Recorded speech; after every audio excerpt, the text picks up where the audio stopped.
Direct Misfire, talking many war games. Bensome and Spoon are taking aim. Comment, like, and subscribe today, keeping you notified and up to date.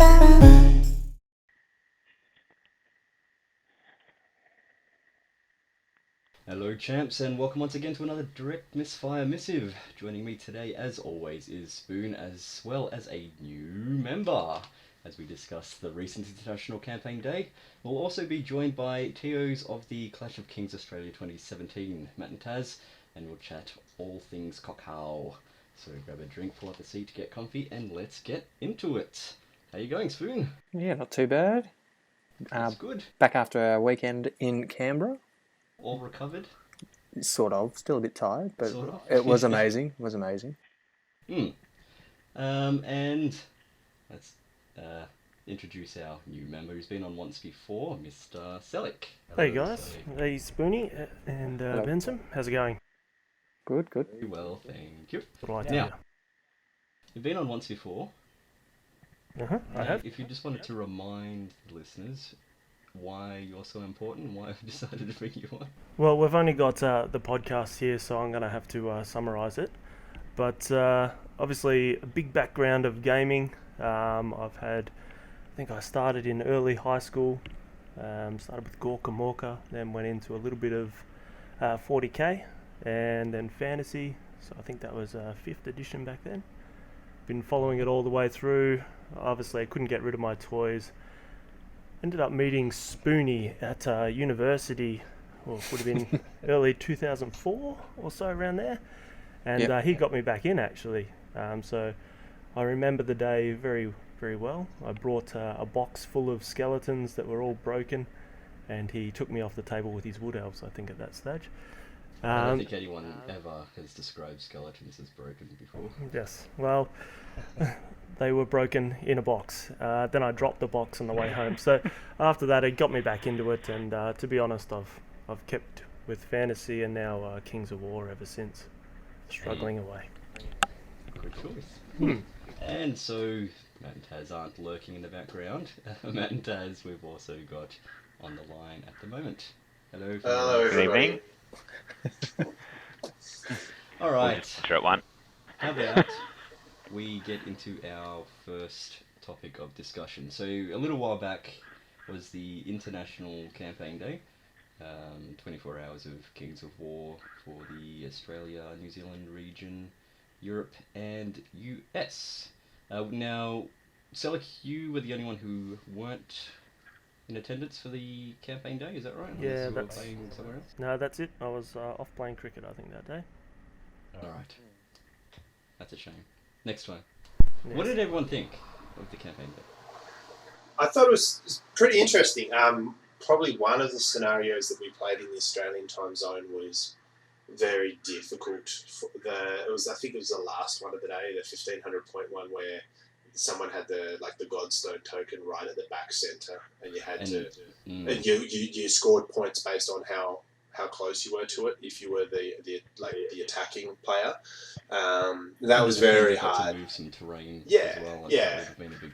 Yeah. So, in our site, by that stage we only had 2 tables going, and I was the defender on one, and I tabled my opponent, but then on this other table we had one of our very experienced players going up against a complete beginner, it was his 3rd game of Kings of War as the defender, and he still had to pull out all the stops to pull out a win, even against a complete beginner, because it was just but apart from that, I thought it was really good. The scenarios were interesting, and playing at the different points values was fun.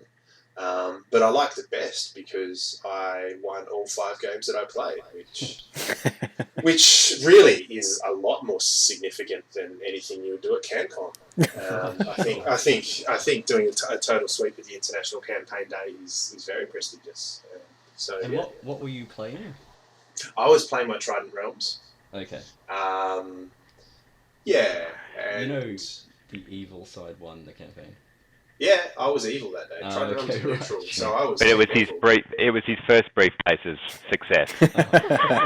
And did it go to my head? Yes. Did it affect the way that I played the other games later on in the month? Yes. Yeah. Got his hopes up for CanCon, and then CanCon crushed his dreams. Wow. So how many guys or people did you have playing down your end? I think we had 4 tables going initially.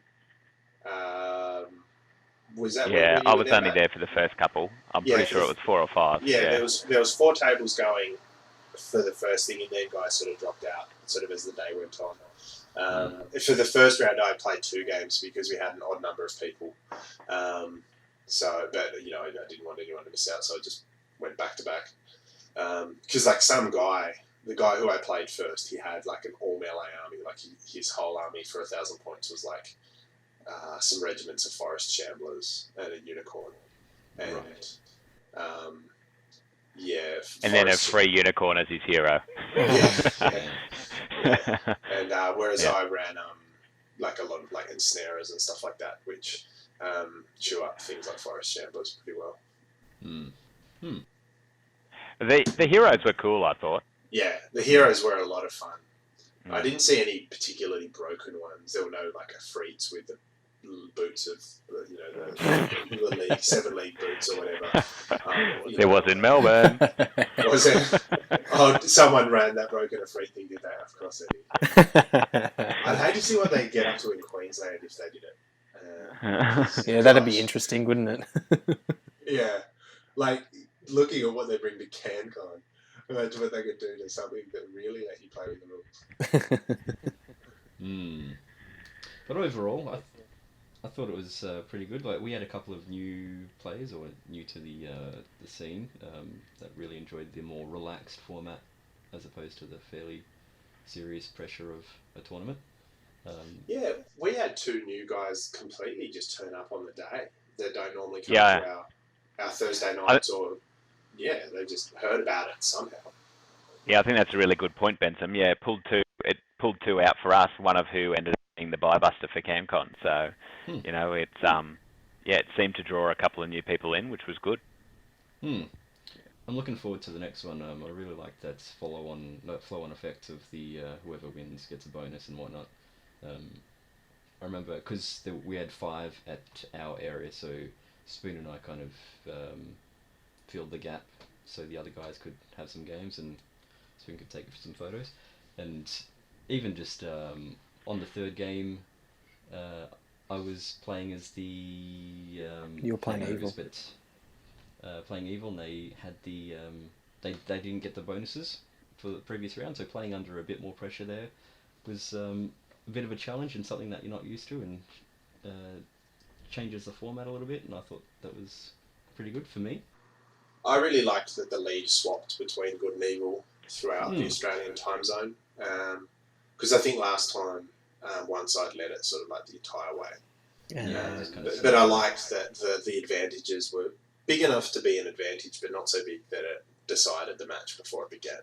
Yeah, and the Australian results were good winning the first 2, and then evil winning the second 2, but the one that was a bit counted. better, and so evil won our time block to carry on. Yeah, they did. One. And then they won the campaign. Jerks. Yeah. Jerks. I had nothing to do with that winning. I don't think I won a game all day. What was your special character, Spoon? Mark's CoK. He was great. And did he happen to be an Afrit with boots of levitation? He was, yeah. Yeah. No. He had something else. I can't remember. I'd have to look him up. He had something Yeah, like you that. would have given I him think the that sounds the about boots and right. the piercing. So 20 piercing one-shots with a 12-inch move. 14, yeah. 14, yeah.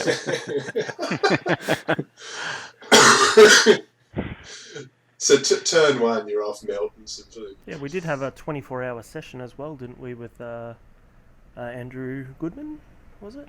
And somebody else did 24-hour constant play. Pretty good effort. Oh my gosh. Yeah, I that's have heavy. trouble reading my dice after 4 games. Like normally at the end of 4 games, I like roll the dice and then I'm like, can you help me pick out what are above 4 and what below, because they're all blurring for me. So 24 hours with this. I I'd couldn't like to do. try give it a go, but then once I start, I thought, nah, I shouldn't have done that, and then just go. I'd like to see what you'd be like after 12 games, Ben. I'd pay. I would definitely pay. Let's get a bit of crowd surfing action on that. Be all right if he's not fully covered in face. Well, yeah, that didn't help. You only play how about some we just... face paint. Sorry, what was that, Sal? You only play in face paint, don't you? On the second day at CanCon, I didn't. Oh. Couldn't take it. I think that's what happened also when I was playing Wizards a couple of years back. Had the face paint on for the first day, and then, no, bad idea. We told you, man. It was obviously long enough ago that you forgot. It's always good intentions. Yeah.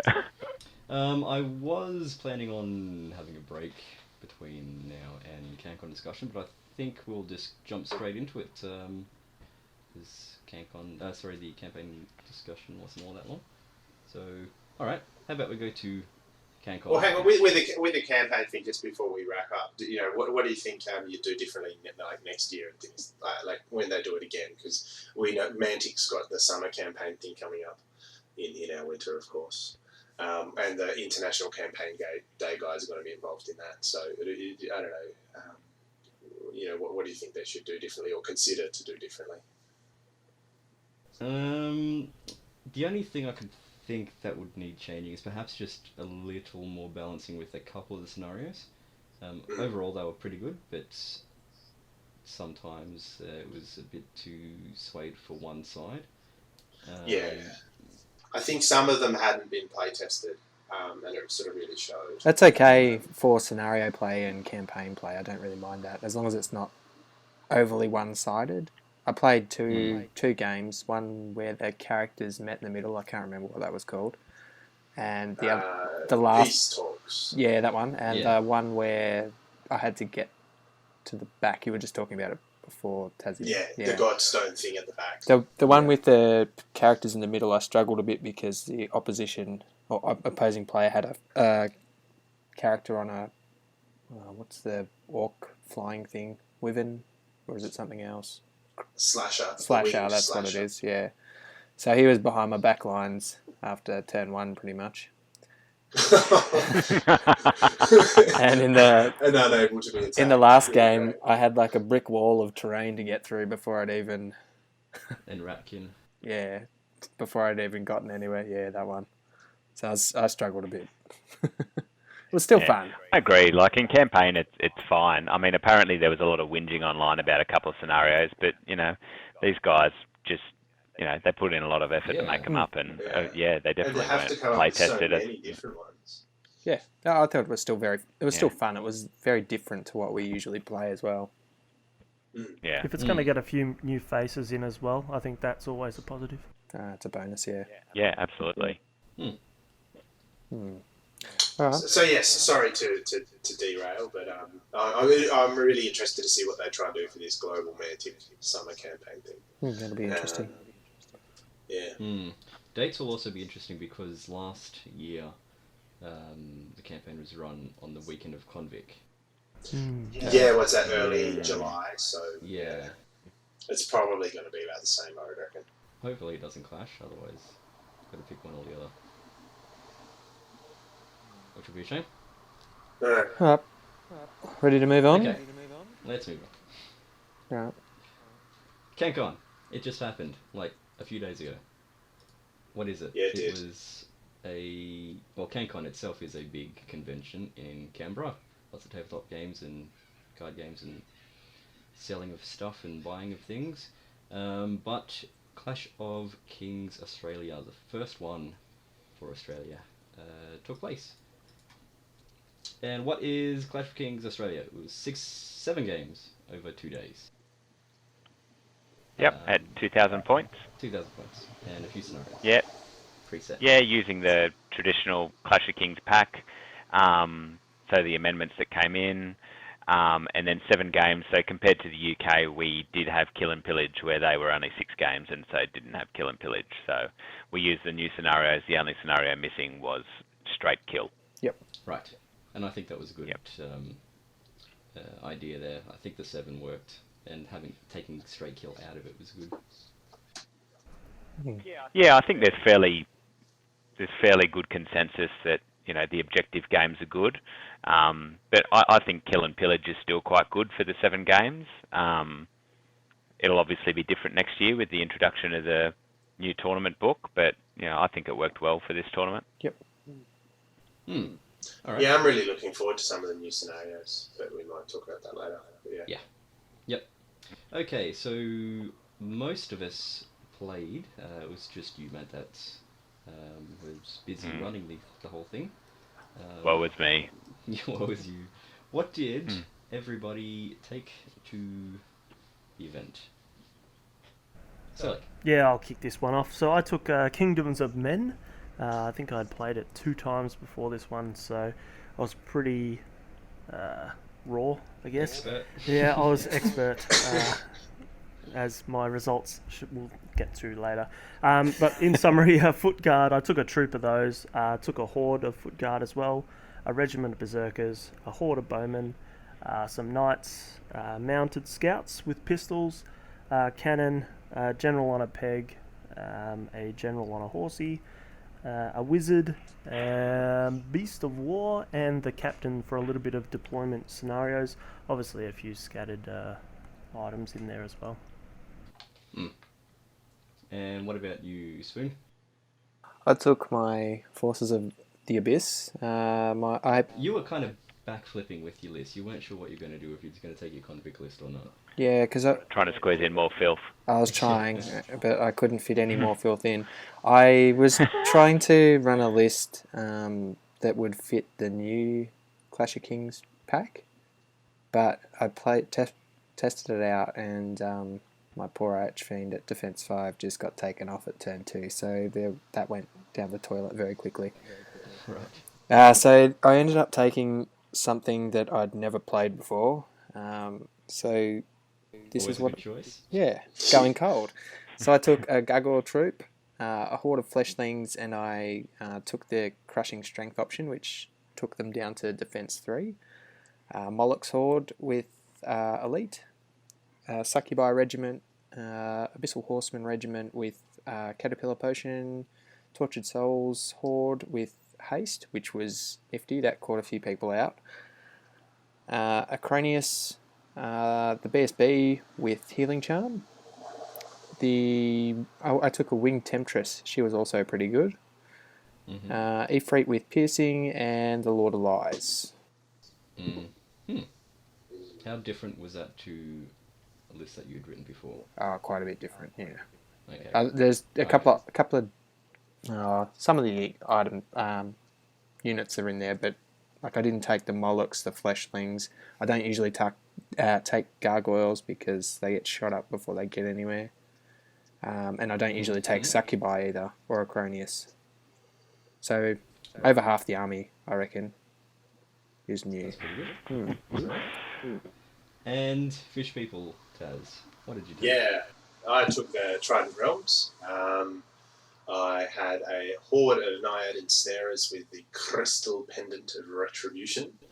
I had a horde of Depth Horrors and a horde of Naiad Worm Riders. I had 2 regiments of Tidal Swarms, 3 Leviathan's Banes, and a Coral Giant, a Nucker with a K, a Siren, a Worm Rider Centurion with a Mace of Crushing, and the Trident King.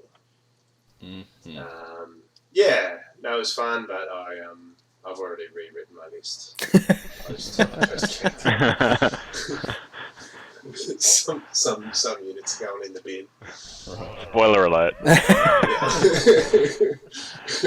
What about you, Bensome?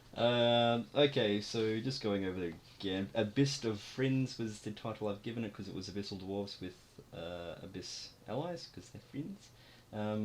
And the army was made up of a troop of slave orcs, 2 troops of gargoyles, had a regiment of lesser obsidian golems, and I gave them the warbow, which I probably shot 5 times out of the entire tournament because I kept getting them out. Abyssal half-breeds, gave them haste because speed 9 is really good, catches people out.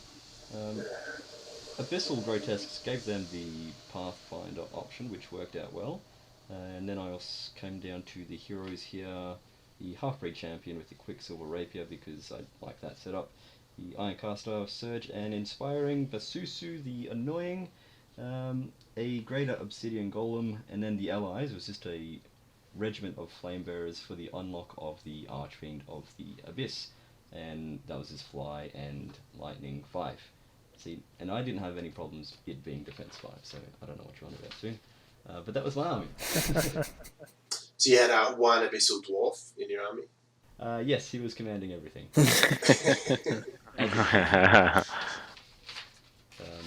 I was thinking, do I add more dwarves? But no, that kind of goes against their theme of Abyssal Dwarves. Enslaving everything, yeah. Apparently. I mean, what unit would you run? The Black Souls, I guess. Decimators are kind of pants these days. Yeah, and they're hard to put together. So I've got a horde of put together decimators that I just don't want to finish. It's just soul destroy. Yeah. I was like that with the Worm Riders. Like just their big multi-part metal things. And then in my last game, my Centurion got dropped and broke into like 5 pieces. Oh. And I was just like, oh, screw this, I'm not putting this back together. I mean, I guess I will at some point, but it's just... I've decided... Just buy it in resin when they come out. Yeah, well, if they come out in resin. I said just buy it in resin when they come out. Yeah, because Mantic, they've got their own little in-house resin studio now. Yep, just after releasing their all-metal Trident Realms. Look, yeah, whatever. Let's just hope it's not fine. Yeah. And we'll be okay. I don't, like, anything is better than metal, my gosh. Touch the scene. Alright, how about we go through, just very briefly, each of our games for the round. So we'll do, go around in a circle, round 1, round 2, and so on. Starting off, Sellick, how did your round 1 go? In a word, well, actually it's 2 words, not well. Not well. So after the 6.5-hour trip up to Canberra, talking smack with Spoon and yourself, Ben, of how confident I am with this army, I took on Court T and his Abyssals. I've actually taken some notes down and I've narrowed it down to highlights and lowlights. And there's about 4 starts on my sentence there of highlights, and it ends up just being a blank space. So the lowlights here is I took on a lot of regen. I think I ended up pumping in about 30 or 40 wounds on this lower Abyssal unit, and it just kept on healing back at me. I think even that unit there, it held in the second last turn on a couple of critical snake eyes. In the end, it was a 16-4 loss. Probably outplayed a little bit by Court, but yeah, it was a good game nonetheless. The dice... 16-4 is not bad considering. Usually these things swing a bit higher. Yeah. Yeah, I was going to say the same thing. 16-4 is not bad after that. Yeah, I managed to pull it back a little bit, so my army's a little bit of a glass hammer. A glass hammer? A glass cannon. You did do well at anything. You did know you were taking Kingdoms of Men, didn't you? But as for my third game, I think I did alright. So I ended up taking out a bit of his stuff, but not enough, as it would seem. But yeah, good game nonetheless. Right. Yeah, soon. I played Aris, I think that's how you pronounce his name, and his ogres, and it was an army full of hordes, so like a shooter horde, chariot horde with Pathfinder. That was pretty scary. I ran chariots. Yeah, chariots with Pathfinder, a big legion of ogres, a couple of boom wagons. Bugger if I can remember what else he had in the army.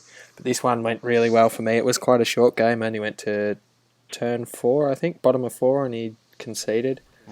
But the way I won it, he kind of deployed a bit strangely, and I kind of clogged up his chariots, and once I'd stopped them moving, I could take them out with my Ifrit and Cronius by breathing on them. Well, it is a big footprint. Yeah, and they're all like defense 4 stuff, aren't they? yeah, I think so. I can't remember exactly, but mine had piercing either way, so I was wounding him rather easily. I think I'd parked my fleshlings in front of them, I think, and they managed to survive around somehow. I can't remember what happened exactly.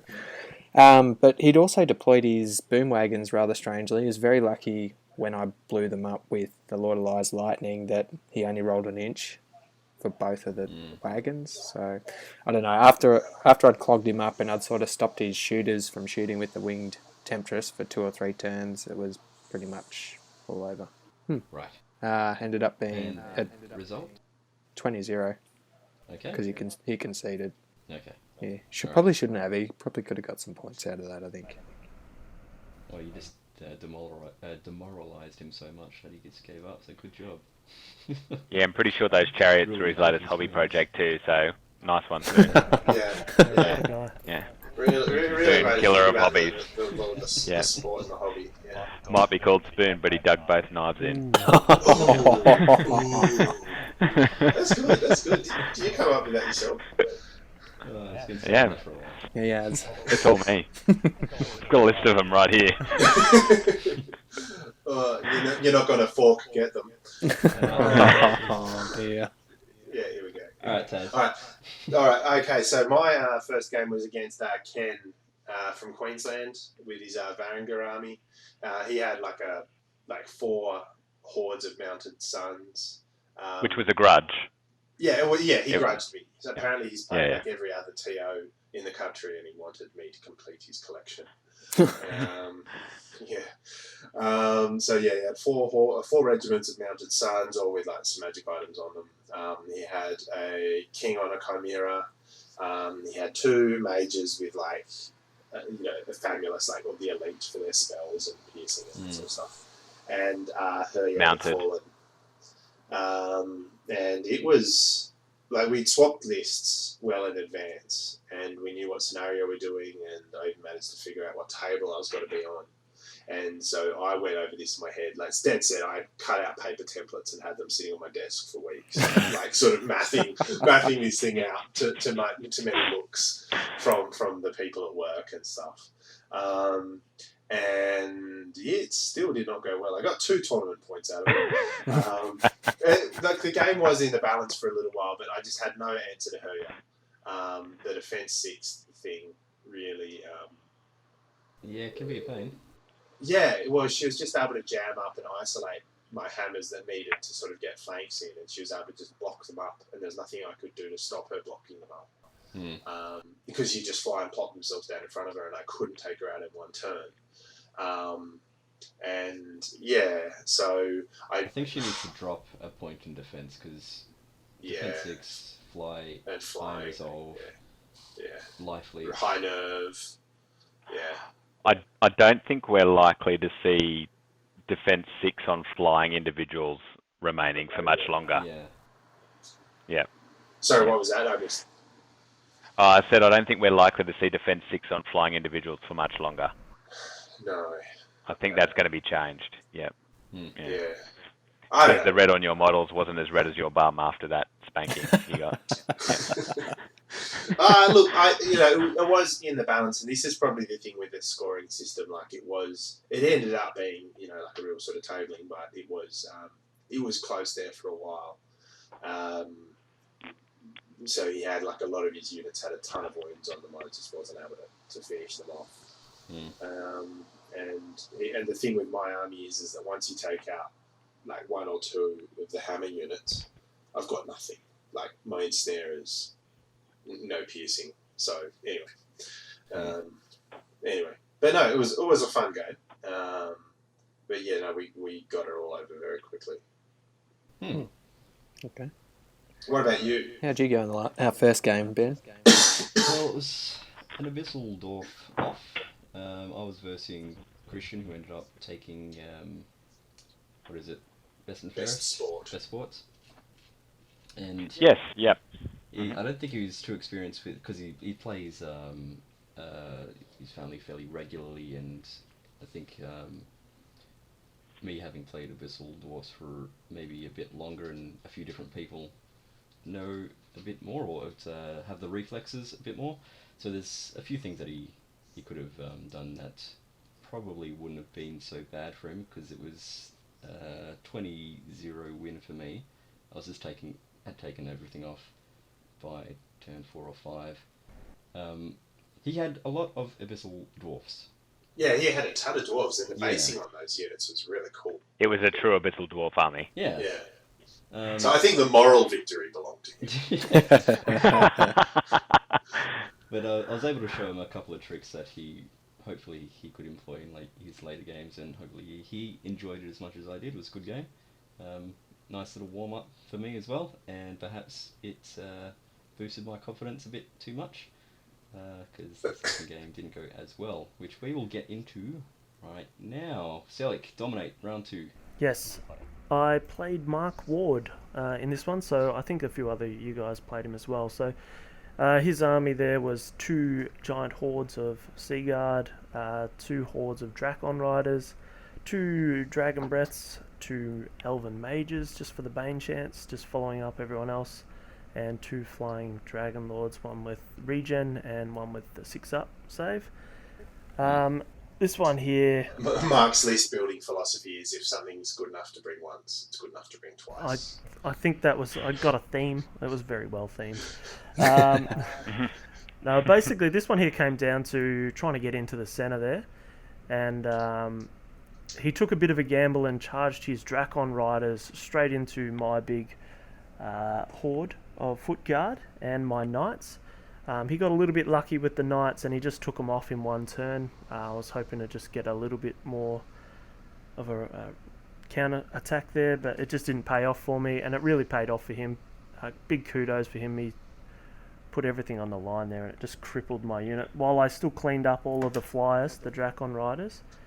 By the time I'd finished, I was left with 2 giant hordes of Sea Guard and nothing to take them on. So they had a bit of a stroll while whistling into the centre there. I thought they're all like 300 points each as well. Yeah, it's 280 plus. I think one of them had the wine and nimble, so for 40. Yeah. And the other one was 280 with plus 1 to hit, so another 45. So I was in trouble. I couldn't do much. Couldn't contest even if I tried any weird shenanigans. So in the end, I just tried to take off everything else, which I did. But managed to lose that one at 17-3. Beast of War took on the Drakon Rider, one of the Lords, the 6-up. Now, I put him there as my MVP for that game, purely for his Thunderous 2, Crushing 2. Just really took off one of the Lords, and not much else was a highlight, unfortunately. It was an emotional game. I don't want to talk about it too much.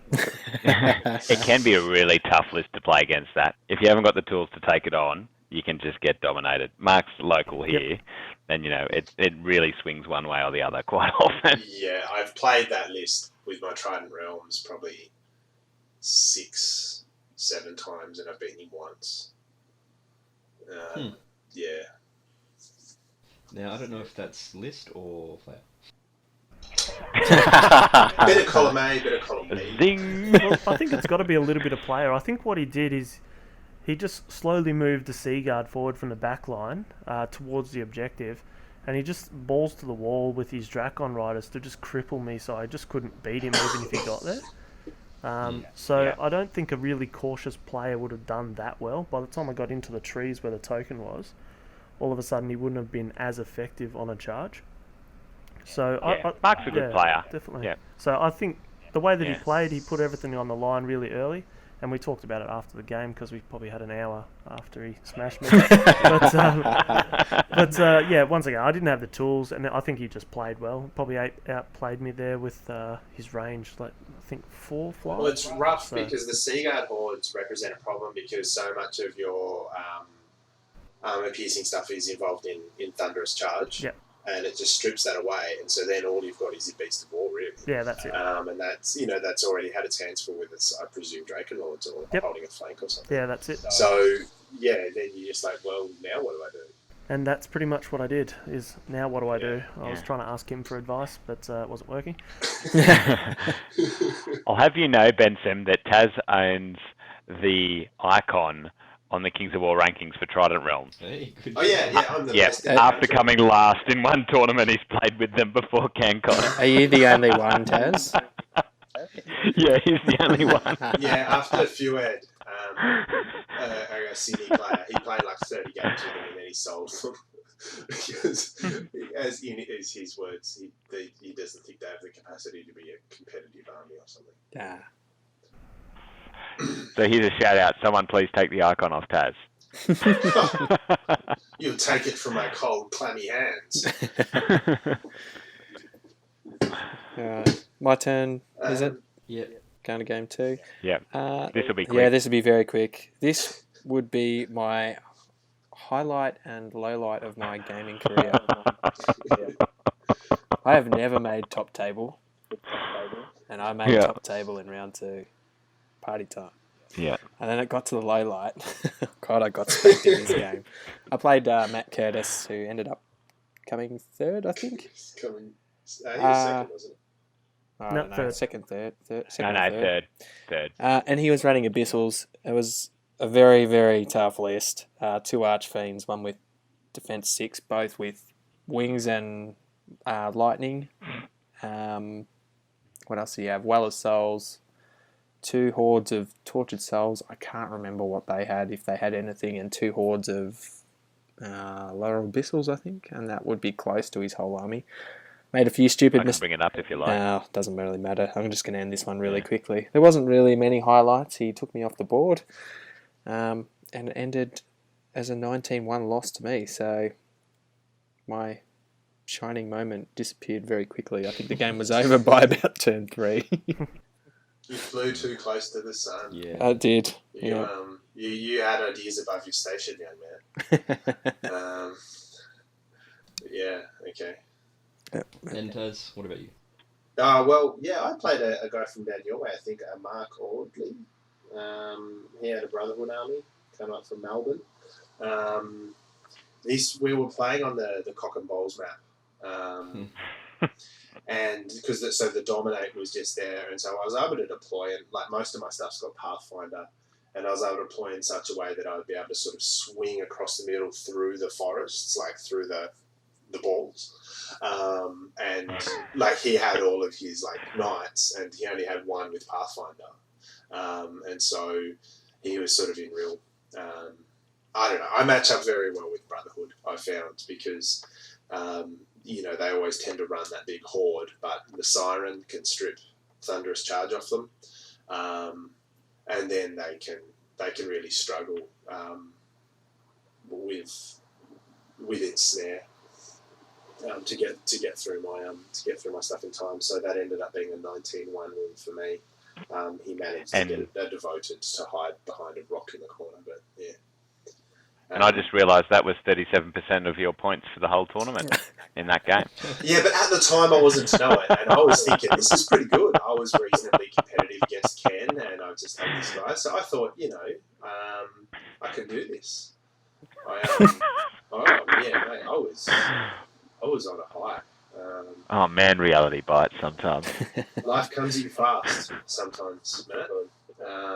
But of course, only the men in the arena would know that. The guys who sat on the sidelines, it's easy to throw the criticisms. Yeah, true. Very true. So yeah, but no. So that was I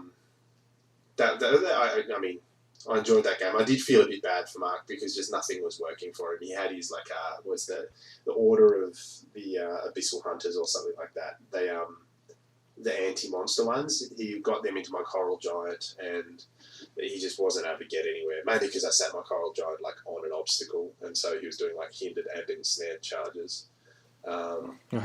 Yeah, and my Leviathan's Banes also. He had the Order of the Forsaken, so his flying horde, and he got them all set up so he was going to get a big flank on my whole force. But then in one round of shooting, my Leviathan's Banes took them off. Which again, it's happened a few times to me because there's 6 attacks hitting on 5s, and so sometimes you can get 4 hits in one round. And so when they blow up, they can blow up really big. And I don't know. I'm sure like it's just the worst feeling when it happens to you because, you know, your big hole, he's about to just crumble. So, oh. Yeah. Yeah. But anyway, that was my game too. Well, mine. And then Bensome had you had the all fiends, didn't you? Round 2. 10 hordes of fiends. So that was very. Do we need to have a word with Queensland? Yeah, I think so. After this game, I was thinking perhaps the max 3 of anything should also apply to the rest of the army. Because it wasn't a great game in terms of tactics. It was just kind of, alright, what do I do here? I've got this army that's just going to fly at my face and I can't really hold the middle without getting flanked. So I kind of just petted about a bit, moved some of the flyers just to try and dodge and jump in the middle just right at the end to score some points. There was only one thing that I thought was quite amusing is my big golem. He was flanked and also hit in the rear by a horde each and took 10 wounds and survived and fought on for another couple of rounds. So 10 wounds? Yeah. At Well, that's what I'm... attacks, I think. Yeah, well, that's what I can see looking at the results. You only had 13, 15 taken off you.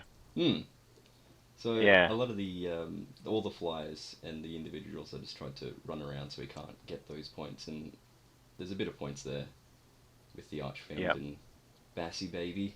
That's 500 right there, or close to 6. Yeah, don't they score 50%? Or does the Lord, is he not an individual? Right. Anyway, 17-3. Loss. But I don't think there's anything I really could have done there. I just didn't have the punch to get through it, or the defense to try and block them up, and I tried to use the drone as best I could, and it didn't work all that well. But anyway, it was round 2. Is that halfway through the day? Yep. Yeah, then we had lunch, and the painting, the Armies on Parade thing. Aha, so that happened. And then after lunch, round 3, loot. It was loot. So I ended up playing Abyssal Dwarves with Christian there that had some Christian Torrent. He had a few tips round 1, so I heard. And he ended up coming out and using said tips to defeat me. That's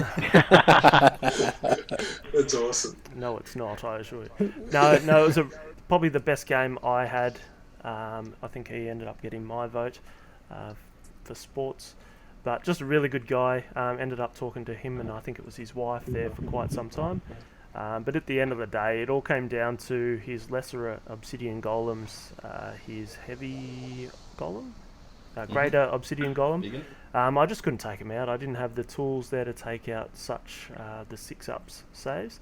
Ended up taking everything out, but he won the scenario, and as such, a 15-5 loss to me. 3 losses in a row. Going well so far. I think even on my scoring sheet, there's 3 sad faces. That's actually, have to put up a sheet there. But it was 3 games, but that was by far my best at this stage, and I was getting quite tired. Not as tired as Bensome though. Starting. Spoon, you're 3. I played Mark Ward, who Sellick played in round, was it 1 or 2, Sally? 2. 2. So I like how all of us managed to play the same players out of 62 players. And we played Loot. This was a really interesting game.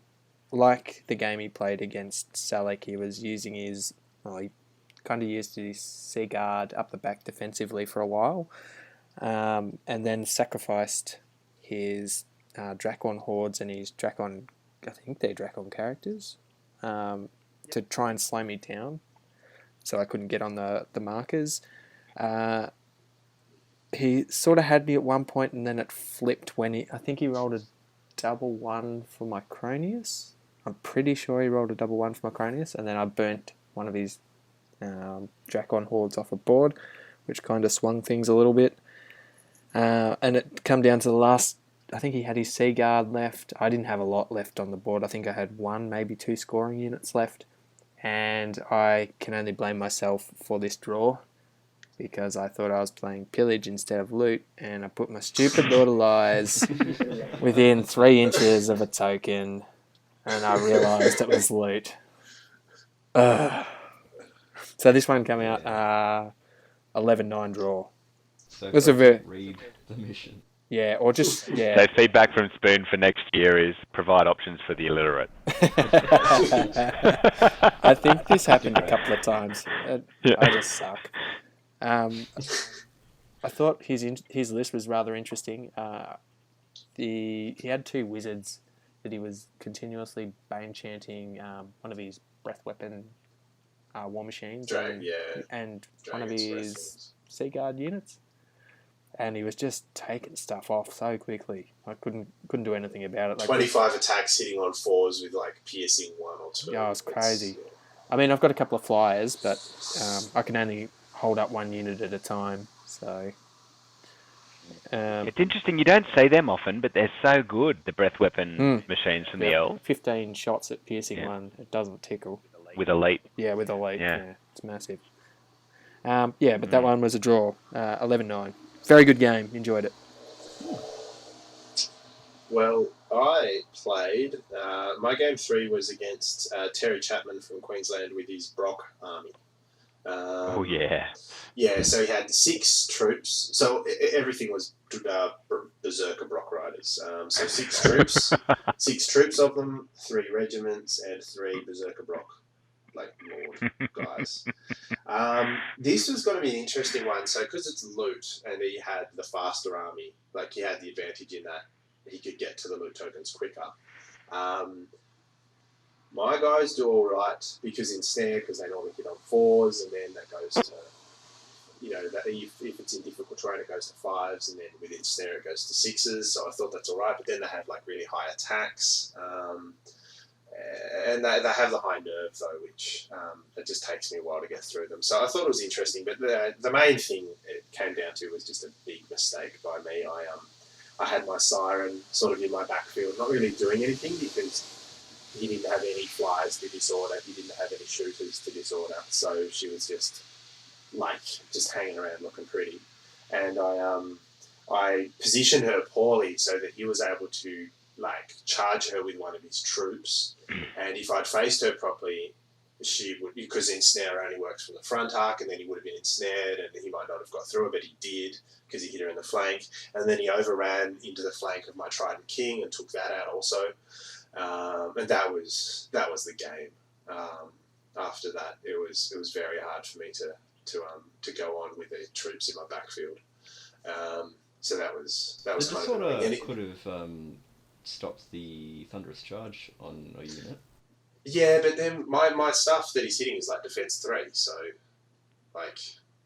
once you get past the ensnare, it's like, I mean, it does help marginally, but that's not my and so that's what I was doing. I was just using her to take off Thunderous Charge from one unit. Yeah. And also what my plan was for her was if he was running away with the loot to drag them back. Yeah. And things like that, because you reduce the speed 5. But and he did I did put a ton of wounds, one of his regiments, so they're dash 20, or dash 22 or something, and I put 18 wounds on them. Nice. And I rolled a 3 for the nerve. Yeah, I've done that a few times. It's just and I didn't even get the double ones tally thing. Yeah. It's just it was just. Yeah, it was just so. Anyway, so he finished the game with his regiments had so many wounds on them, but I just could not buy a nerve roll higher than about 6 to save my life. So anyway, so that game ended for me, and I got a point out of that one because he came after me, even though he sort of established that he was going to win, and then he came after me for the attrition points. And those individuals as well, those Berserker Brock individuals, are tough for me as well. So yeah, that was game 3. Now I was playing Court and his Abyss. I don't remember much of this game. Yeah, so I can't really comment. It was an 18-2 victory. That's what I've got written down. And that's all I can comment on. This might be where I wandered over and offered to go to Bunnings and buy you tomato steaks to hold you up, Yes, I think. yeah, I remember that. Was this a super duper assisted match? No, I literally offered to buy him tomato steaks because he looked like he was about to topple over. Poor posture. Yeah, But I can't remember Super duper saving was day 2. Yeah. So that's my game 3. 4. Last game of the day. Invade. Sellick. It was. So at this stage, I had lost my first 3 games. I was pretty demoralised. It was 3 sad faces, as I said, on my score sheet. And I took on, I think it was Christo, Marius van Vuren. I think I pronounced his name. Yep. Apologies if I didn't. Van Furen. There we go. So this one here, I'm not going to even try and say it again. So this one here, obviously, I was up against Empire of Dust, and I think this is the first and only game that I actually had a little bit of movement advantage over an opponent.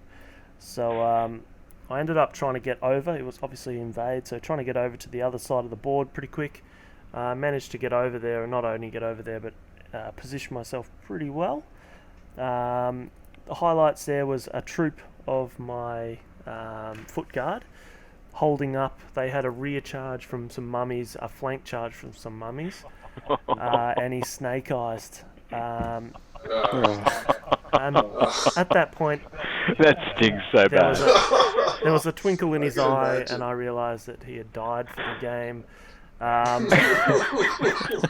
So he ended up getting in the second turn. I thought that was probably a bit too much, but yeah, I ended up pretty much taking out the middle. After I took out the middle, it was trying to take out his enslaved archers that I just couldn't do. Got my flying lord into them just to hold them up for pretty much 4 turns, and ended up getting a 17-3 win. Put me on the board. The first smiley face of the tournament was on there, and I must say Christo was probably the best gentleman that I played. Even after looking like he was going to lose in about turn 5, he was still offering suggestions of what I should do, so big kudos to him. I'll have to have a word with him about that. We don't want any locals helping the opponents. Yeah. Yeah, we got to get the killer instinct out. Oh, I said that I was from Canberra. Oh, nice. Okay, sure. All right. Yeah, we've tried to get Christo to change his list, but he insists on still running the 4 or 5 units of mummies. I like the 4 units of mummies. I think they can work. It's just you got to get surge happening. Yeah, that's what I found. It looked like a surge list, but he didn't have the surge to surge it. Yeah. Yeah. He started with Abyssal Dwarves, and he used to run an Abyssal, like a shambling Abyssal Dwarf list with no surge, and that worked because it was all defense 6. But it's not working for him with Empire of Dust. Yeah, I must say... He's building goblins now, so it'll be interesting to see what he does with that. Yeah, I must say the enslaved archers, they just held around, sort of like ogre shooters. So even when I did try and stop them, they ended up countercharging and still started chipping away at my 6. Like crushing one, aren't they? Yeah, still crushing one. So... And they hit on, I think they're 5, yeah. I think, yeah. But yeah, they actually held out. I couldn't kill them in the end, so I dedicated everything else to killing everything, or trying to kill everything else, and the enslaved archers, I think, just hung around till the end. But still a good game. Tasty? Oh no, Spoon. My game 4, I played Daniel Bird and his very pretty wood elf army. Weren't they gorgeous? They were good. Weren't they spectacular? They were very nice. He needs a display board. Yeah. Yes. Yeah, that was the thing. Like, I was very happy to come away with a win, but it was all down to like my display board and my little nameplate, like presentation, really. Whereas you're looking at this stuff and like the stuff that like Daniel and Julian were doing, it's just so good. It was phenomenal. Looked really good. This was a really cagey game at the start because there was a bit of a standoff between my flyers, his Drakon horde, and the cavalry all on one side, and then it was the archers versus my foot guys. I managed to get my Temptress into his what are they called? Archers pretty quickly, so stopping them from shooting. Although there were a few moments where I thought, oh no, this is going to go badly because I was charging into a wood. And of course, my Temptress hitting on 3s, then to 4s with the difficult terrain. Thought she'd only hit once and give me a bit of a mild heart attack, but I managed to wound. 2 turns in a row, the same thing happened. Hit with 1 hit. But we got there. She had to go and deal with a couple of other things, and the middle got rather messy very quickly with a dragon and a treeman holding up my lines. The treeman was fighting some fleshlings for quite some time. He played reasonably well. He made a few little mistakes. His Green Lady was healing the treeman, which was working a treat because every time I'd do a butt ton of wounds, it'd regen and then the Green Lady would take it. Yeah, it was going pretty much back to 0 every time. But I think he took his Green Lady to heal his dragon that was being burnt to death by Macronius and Ifrit. And he also he added the archers to a combat with the fleshlings and the treeman, and I decided instead of charging the treeman, I'd charge the archers, which opened up a huge flank for my cavalry to get the treeman, and the Lord of Lies jumped in there as well. So I ended up getting the treeman, and I got a couple of lucky waivers on the dragon, and I'd got most of my forces into his half, and he struggled to get any. I don't think he got any in my half. So it ended up being a 15-5. So maybe one or two little mistakes he made, but I think he played a very good game. What about you, Taz? So I played another guy from Melbourne, Damien Madigan, with his Varangur with Twilight Kin allies. He was a really friendly guy to play with. This was great. And I so with the Invade, I sort of put down my big unit, my Instinos with the Crystal Pendant down first on one side, and he then put down his forward or something on the other side. And so what we basically pick our sides, and then we're going to pass each other like ships in the night. And then for whatever reason, and I can't imagine why I thought this was a good idea, then I put like my Worm Rider horde on his side of the board as well. Okay. And so what happened was that, he moved forward, took out my Worm Riders, and I moved forward and didn't take out anything of his because he hadn't put anything on the board.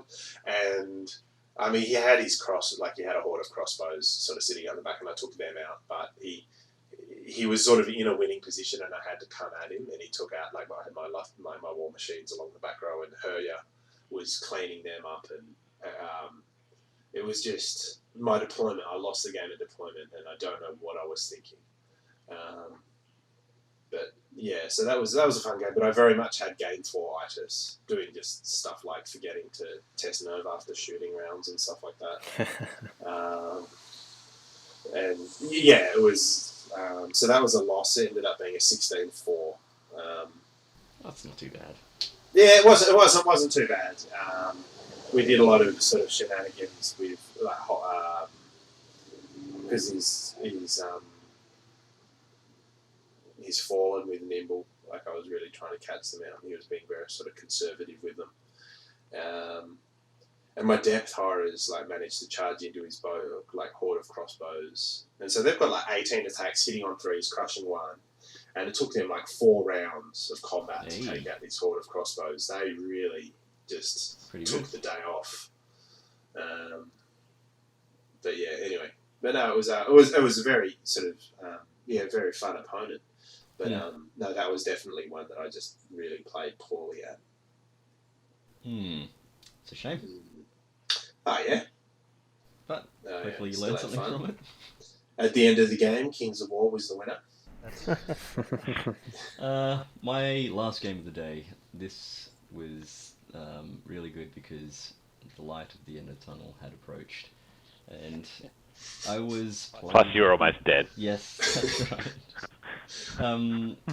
Chris Wilcox. This is a fella that I've seen around the Warhammer fantasy tournaments for a few years, but never played before. So this is my first experience with him, and it was quite pleasant. He was taking Ratkin, and he had all the lightning and breath with his weapon teams. I think it was Lightning 17 in total, with 20 or 30 breath. And they were all just kind of sitting around a couple of regiments, and you had a couple of hordes of shock troops, maybe. No shock troops, just blight Oh. hordes. Yeah. Oh, okay. Yeah. It was fairly reserved when it comes to the actual game being invade. He didn't push anything forward. So I went to him and just kind of skirted around the outside and threatened the rears and flanks, and that just kind of made him turn around a bit. And eventually I was able to take out just about all of the army, well, not just about all the important bits, and prevent him from crossing over the line with, I think, most of his stuff. It was just one of his ally hordes, Tortured Souls he brought as allies. They jumped across the line, whereas a good portion of mine was able to make it scream with the win. That was a nice, relaxed game. Didn't have to think too much, which was great, because I couldn't think too much. And just, scored me a 14-point victory on that one. Which Nice work. glad. Yeah, it's always good to end the day with a win. Yeah, I didn't want to have a taxing game, otherwise I would have lost. Just because the brain doesn't function after that point, 4 games. And so the day was over, and I went back to the hotel. Kind of collapsed a little bit before heading back. Oh, you didn't go out to the event that was organised by the TA? What was supposed No, to it's be funny. I don't think anyone on this podcast did except me. Here we go. I don't know. There was just this whole event organised specifically for Spoon, and then, like I said in our text messages, I went out to dinner and I had a fork, a knife, and no spoon. It was ridiculous. It was a debacle. It left me hanging. Like, we'd had our first date on the last podcast, and then he just never called. I told you were moving too fast. So where did you end up going? Oh, we just went to a local place in the city, and it was great because you missed free dinner. You know, Tony bought all dinner. I mean, to be honest, out of 62, there was 10 of us. So, yeah, but, you know, not bad. Not bad. We had a good catch-up with Queenslanders. You know, next time I'll know not to make the effort for Spoon. Shots. He is 100% being serious, Spoon, by the way, if you think he's joking. Yeah, you know, put myself out there. After Down. 4 games, I don't think I could go out. I just don't have it in me. Oh, well, that was quite, to be honest, you know, seriously. I almost called the paramedic. Yeah. But we managed to get out of bed and make it to day 2, where we had round 5. Turned up for day 2. Turned up. Yep. No face paint, as discussed earlier, because it was too much. I always forget how sweaty you get underneath it and how disgusting you feel. How did you guys find the heat in the venue? Well, personally, I thought it was... Ooh, there we go. I thought it was not too bad. Considering I've been there for probably 4 other years where it's been 30 to 44, I think is the hottest it's ever been there. And then it had a tropical storm later on that afternoon. But it wasn't too bad. I'm going to point a finger at the 40k guys in previous years that are always next to the doors that just left it open in previous years. And I thought it wasn't too bad this year. In saying that, when I got back to the hotel, losing about 30 kilos of grease and grime off you at the end of the day was some of the best times of my life. So you still get that sticky feeling, but after 4 games of in 35 degree heat, it was still pretty warm, but not as warm as previous years. Yeah, I think the air conditioners were working a lot better this year. Yeah, I'd like to request next year to any game that I play would have to be under air conditioning, please. Yeah, well, they're starting to enforce the doors closed rule now, which means the evaporative cooling works a lot better. And I've also, you know, that I've got my request in for your costume next year, Bensome, as the Steel Behemoth, full silver body paint. Yeah. Yeah. Silver. You know, just a pair of dick stickers and full silver body paint. You know, nothing can go wrong. Yeah. I think a liquid latex bodysuit would probably be just fine. Not sweating in that thing at all. No. All right. No. Game 5. All right. Game 5. Game 5. Sellick. Push. Oh, there we are. Day 2, rocked around after about 14 beers. Was feeling pretty good. Ended up... Oh, not with us, but I don't know where that happened. You're drinking alone. I was drinking alone. Oh, right. Yeah. Everyone else... Apparently. It was a sad day. I tried to get Spoon to come out, and he's just like, no, I don't want to go. I don't want to go into it. I don't want to point I'm fingers. lame. But, No, I ended up playing Ben Handsome, the gaming guy. I'm not sure if that's a free plug there, mate. You can pay me later. And his orcs. So I was feeling pretty confident after a 17-3 win. Ended up doing a little bit of the captain shenanigans, moving my hordes around, and I think it just threw his deployment off a little bit, which was really, really good. It worked out fine for me. Did the old classic pincer move, and ended up paying off. So the big ticket items, the highlights there, was a troop that was holding the entire right flank, was charging towards 3 spitter units. Ended up getting charged by one of them at one stage. They just couldn't take any wounds off him, and in the end I rotated him around to try and get a flank charge, I think it was, and then I got rear charged by 1 spitter unit and then flank charged by another 2 spitter units, so that's like 60 or 80 attacks or something, and they did 2 wounds. And naturally the troops after last game against Christo held and managed to get a rear charge on his axe horde. And So it's like 30 attacks. Yep, did 30 attacks, hitting on 3s, wounding on 4s, and I think I got like 11 wounds on it. So after that, obviously they died, a painful death, but it was probably a little bit too late with no heal or major heal in that army. He couldn't quite recoup. And by that stage, I just got my quicker things to come over, do a couple more wounds, and take it off. So, ended up getting a 17-3 win. For those following along at home, that's a winning streak now of 2. But you know what? It was pretty good. I must say that Ben and I discussed pausing the game there at turn 1 and going to buy some dice. 20 shots. I think I got 1 wound on stuff that was meant to be wounding on 4. So his dice, I hope he's bought some now at home. He's probably needs it. But good game, great guy. I don't think I've laughed so much in a game. Good. Spoon. I played GF and his Salamanders / I don't know if it was Nature or Trident Realms mix. I'm going to say Trident because it was Ensnarers and the War Machine. That was okay. It. Yeah. It was quite a nifty... Ensnarers are in the Nature list. Yeah, they're in both. I don't know which ally he took, but anyway. I haven't got his list, so I can't tell you. Yeah. Anyway, he had a huge horde of, I think they're called Salamander Primes. Yep. The heavy cavalry, what are they? Something on rhinosaurs. I can't remember what they're called. He had a regiment of lancers. The Ancients on rhinosaurs. Yeah, that's it. A couple of the small war machines. The big... I can't even remember the name so of all the Clodon, yeah. And Kylodon battle platform. There you go. Fire Drake. Yeah. Fire Drake. Yep. And then he had his Trident Realms. He had one of the bolt thrower things. Horde of... I think it was Ensnarers. Yeah. I don't know what else he had from them. Maybe a character? I can't remember. Character. Little dude. Yeah.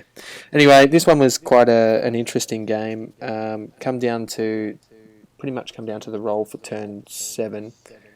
I could not catch that damn thing on the flying breathing thing. What's it called? The hero? What's it? Clan Lord on Fire Drake. Yeah, I could not catch him. And even when I couldn't do enough wounds to him. I tried to keep up with him with my Lord of Lies, but he was determined to run away and be a pain in the ass. And basically, his Fire Drake just kept eating away at my Molochs who were holding onto my 2 tokens. And it was funny. I got first turn and moved up quite aggressively with Succubi and the rest of my army to try and take the marker that sits in the middle.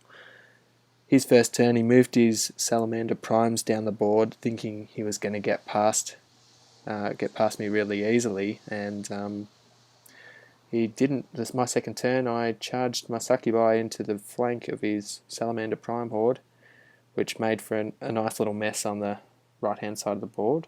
The Succubi didn't last after the next turn, but it clogged up all his movement. So he turned around his Salamander Primes and his Ensnarers and the Lancers that had all charged my Succubi, because he didn't think one unit would kill it, I'm assuming. So they're all in like 3 large columns, turned towards the centre of the board now, rather than towards my board edge, which was the way he wanted to go. And to stop his movement, I charged my Temptress into his Lancers, so nothing could turn around. And he got stuck there for a while, which meant my Ifrit and Cranius burnt the Salamander Primes that were holding 2 tokens. Which is what they do. Yep, that fell to the ground, so his Ensnarers picked it up, and I kept charging my Temptress into the Lancers, and the Cranius and Ifrit did it again. But I could not stop his battle platform getting it and getting over the line, and it got to turn 6. Turn 6 ended. I'd picked up the one in the middle. I thought I'd got over the line, but I missed out by an inch. None.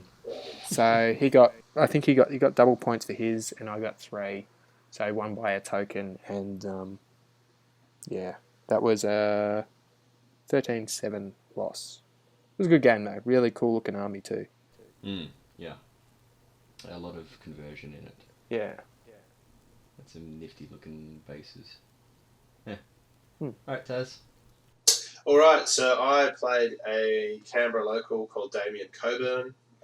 He was running Abyssals. I played Damien a few times. Really good guy to play against. This was the game. So he put some, what are the Hellhounds or something like that. He managed to put them on the middle token first, but then I countercharged them with my Worm Riders and took them out. So I had, I put a bunch of tokens on my Giant. And so I was in a winning position.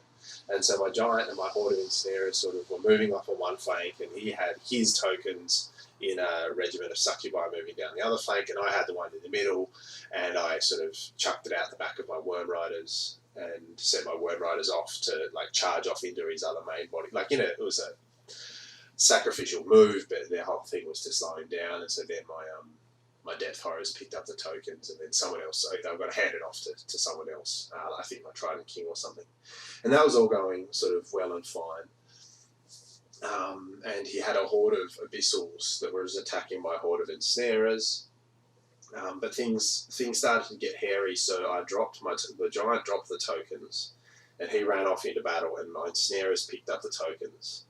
And then his Abyssals managed to put 10 wounds onto my horde of Naiad Ensnarers. And their nerve 2022. And so he rolled a 12 on the nerve test. Wow. And they popped, and then all of a sudden he has almost all the tokens. Yeah. And it was just because my Ensnarers are regen 4, and so I wasn't, even if they wavered, I wasn't worried about them. But then it was just so the Crystal Pendant blew up and did a bunch of damage to his things, and my Trident King, at this point I was like, this sucks, I was joking, it's just a 12 will pop him.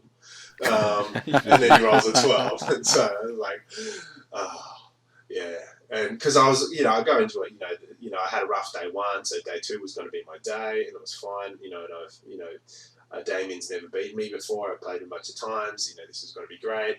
And then my Trident King sort of wheeled around and ran and breathed all over the Abyssals and took them off. But the person, when they die by shooting, the person who owns them gets to place the tokens anywhere they like in in the footprint of the dead unit. And so he put them in such a place that I couldn't get to them in one turn with my Trident King. And so I nearly, I nearly got to them. I just needed one more turn and I could have picked them up. But anyway, so that ended up being a 16-4 loss. And gosh, that stung, because I was in a very comfortable winning position, and then he first game of the day. Yeah. Did it go to turn 7? Yeah, no, it didn't. So pretty much it was up to that 4+. No, it was nuts. And because I could have, because what I did was, because he had 2 tokens in my half of the board, so he had 4 points. Then there were 2 tokens in his side of the board, but no one had them. And then I had this 1 token in the middle. So what I was going to do was drop the token in, because you can only move speed 5, right? And so I was going to drop the token in the middle on my Trident King and then send him off after the 2 tokens in his half, and then it would be a draw, and I'd send my Siren or whatever on the token in the middle, because I didn't have any units capable of scoring at that point, because we had both just torn through each other. But no, he positioned them in such a way that I couldn't get to them without sort of lots of pivoting and stuff. So that was well played by David. But gosh, I just regret so much saying a 12 will pop them, in that sort of voice. I said it like an asshole, and I paid for it. So that was loss number 3. Right. Okay, so first game of the day. And I wasn't feeling that great because I hadn't taken my medication, which keeps me awake for most of the day. I'd forgotten it. Feels like a pretty big thing to forget. Yeah.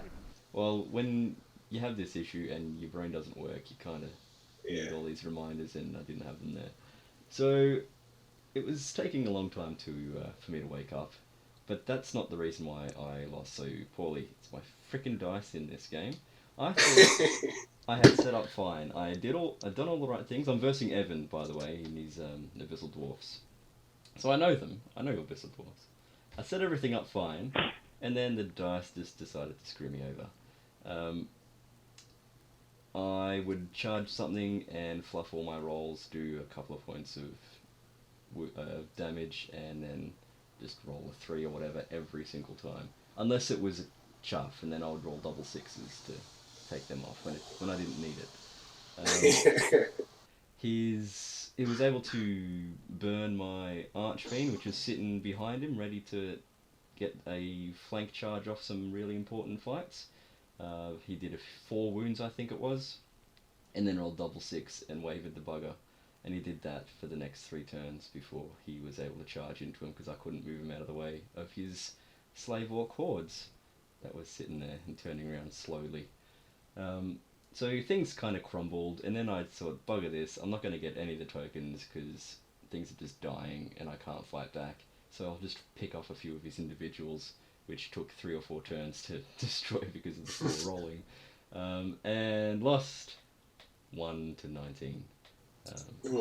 And I thought that was okay, considering there wasn't much I could do. I thought I was doing all the right things, playing smart, but yeah, nah, these things happen. So many 3s I rolled in that game.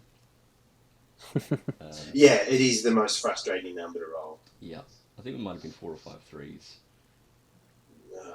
But yeah, life happens, and so does 3s. And then we go on. So that was my second loss for the tournament, and I was kind of not really caring because I was still waking up. Spoon, game 6, Control. What happened? I think it's Sellick. So pretty much for Control, we had to control areas of the board divided up into 2-foot squares. So I was taking on Sean Hopper and his undead. So I thought I deployed quite well, used my Captain Shenanigans to deploy pretty much all over one half. What does he do? I keep forgetting what he does. Yep, so after deployment, he rolls a dice D3, and I can redeploy D3 units. So this is a living legend. Yes. Yep. That gives him that special rule. Okay. He's otherwise like a very inspiring hero type guy. You can put him on a horse. Yep. So yeah, I felt that I deployed quite well and redeployed quite well, but at the end of the day, I thought, and we'll probably say Sean would probably disagree, but felt in control of the game. I felt like I had it all in my terms. I had let his flying dragons, I think he had 2, Vampire Lord with wings and Vampire Lord on a dragon. Not very friendly people. Felt like I had it pretty much in check there, and it all came down to I moved up my pistolier mounted scouts, and I was taking out a turn each of the ghoul units that were on the flank. I thought that they were speed 5. They were not. So I did query. I did ask, but obviously he must have thought I was looking at another unit. So I moved up to 11 inches to have an inch gap there. Shot at them, didn't break them. I thought not a problem. I'll have another turn to shoot. Ended up getting countercharged. I was in shock at that stage, but that obviously wouldn't have been such an important thing apart from right behind them wedged in there was my knight unit that I was just waiting for them to clear the way to help out my big block. So realistically, it was that little bit there that just held up, and I ended up wavering those ghouls for 2 turns, and that was just too many. And by that stage, the Dragon Lords had come over, taken out my... I ended up killing the Vampire Lord on the dragon. Took him out with my big horde unit that I managed to get Bane Chant on. But the other vampire that was just flapping around, he killed everything else. Just held up my archers until they ran away, and then it was just pretty much game over from that point. So I ended up losing my losing streak there, 3-17. Trap Knights, in my opinion, cost me the game there. Just needed that extra charge. There was one funny bit there where his legion of zombies flank charged my flying dude. So it was pretty hilarious having 80 attacks on his flank. But yeah, not a great game for me personally. I felt like I was in control, but just that 1 inch movement cost me. 1 inch can be very big difference between success and failure. Game of inches. Any other. I'll just write that down. You probably want to mute Matt, so I can write about now. But Alright, I played Christian, who both Sellick and Bensome played, and his Abyssal Dwarves, and I'd have to say this was the most relaxed game I have ever played. It was so much fun. Yeah, really good opponent, easy to get along with, easy to talk to, and we both had a lot of fun with this one. It was quite a brutal game. I think he probably could have deployed a little better. He spread himself a little thin, although I thought at the start this was going to help him quite a bit win all the sections of the board. But he lacked inspiring on his 2 flanks, and I think that's what cost him possibly the game. Maybe he needed to be a little more compact and then spread out towards the end. I thought I was in a bit of trouble at one stage though, because his Greater Obsidian Golem had managed to get into my Tortured Souls, and his, I don't know what the smaller golems are called. Lesser, there you go. They got into my horsemen and destroyed them, and were looking rather hungry and started eating some fleshlings. But I managed to deal with both of those units. I burnt them and then finished them off in combat, and from there he was trying to get me with his, what was it? What are the little, the half-breeds. Yep. The half-breeds tried to help the cause in the middle, but didn't do so well. I think that was what it was. Might have even been his infantry and the car. I can't remember if it was... I don't know if that was a car or an elephant. It was either his half-breeds or his infantry. I can't remember. They didn't do too well. He was charging out of forest, which I found a bit odd, and hindering himself before getting into combat. But yeah, very good game, very good opponent. But I won that one 18-2 because I could just, by turn 5 or 6, I was just taking board sections. Yes.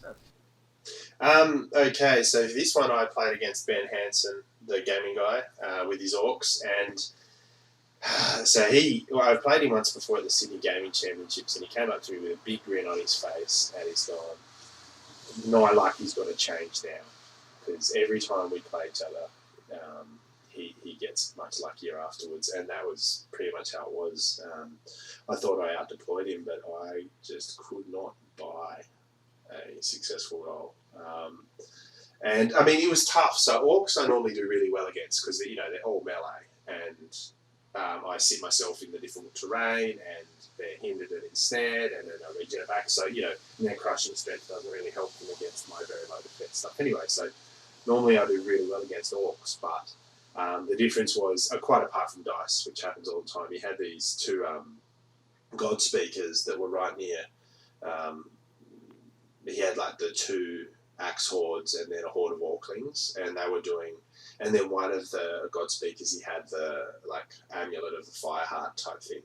So he was doing like, I think the term is a buttload of fireballs, and that really hurts my fish bros. They don't like fire because or defense 3 stuff, right? So he rolls and hits with half of his things, and then almost all of them do wounds. And so he was just taking stuff off with his fireballs all the time. And like he had his dragon, and I triple charged it, including a flank charge, and I did like 2 wounds on it. This is the sort of stuff that was happening. It's just like, but anyway, but no. So that ended up being a 17-3 loss. There were some fun moments. We had my Tidal Swarm Chaff against his Spitters on the flank. Right. And so that was a great fun slap fight. Yep. So his Spitters attacking my Chaff within snare. So no, that was fun. My Tidal Swarm did really well actually because they got 15 attacks, hitting on 5s, but 15 attacks. So, but that was fun. But no, the main event was kind of over before it began. It was a very fun game though. Ben's a great guy to play against. But yes, no, it was one where I don't know what I could have done any differently. So yeah, that was game 6, and at this point I was staring. I was like quite aghast that I was potentially in the running for the wooden spoon. Well, you did say earlier on that that's what you predicted would happen. Well, okay, so I said that, but I thought, I think quite highly of myself. So I was being really coy then. I was like, really, I was thinking I'm definitely going to finish top half of the table. I've played like 30 games with this list. I've studied everything. I was looking through the map packs. At work, like this is most of what I do at work, right? is like sort of studying this stuff. So to come, very close to a wooden spoon was like just such a massive shock to my ego. And this is where the campaign day probably did me a massive disservice because like winning all 5 games made me feel like I was a good person, worth something. And now I found out that was not true. No, I'm not worth anything. Yeah. So anyway, that was game 6. And so for the morning's efforts, I had 7 points. Not great. That's okay. Yeah, you'll be right. Alright, my game 6. I was playing Damien and his Vanguard with Twi'lekyn allies. This was very relaxed. We saw the end of the tournament coming and we're not even going to time. We're both pretty fast. We always finish our games early, so let's just have a nice fun game. It was really close, which was good. I ended up winning and with quite a high attrition score, but it was quite close in terms of the amount of control, so he could have won if he had done maybe 1 or 2 things differently. which is always good. He was boasting early before the game that his living legend, Herya, doesn't die, and he's only been taken off once when he was tabled. I thought, all right, let's do this. So right at the end, I was able to knock her off the table.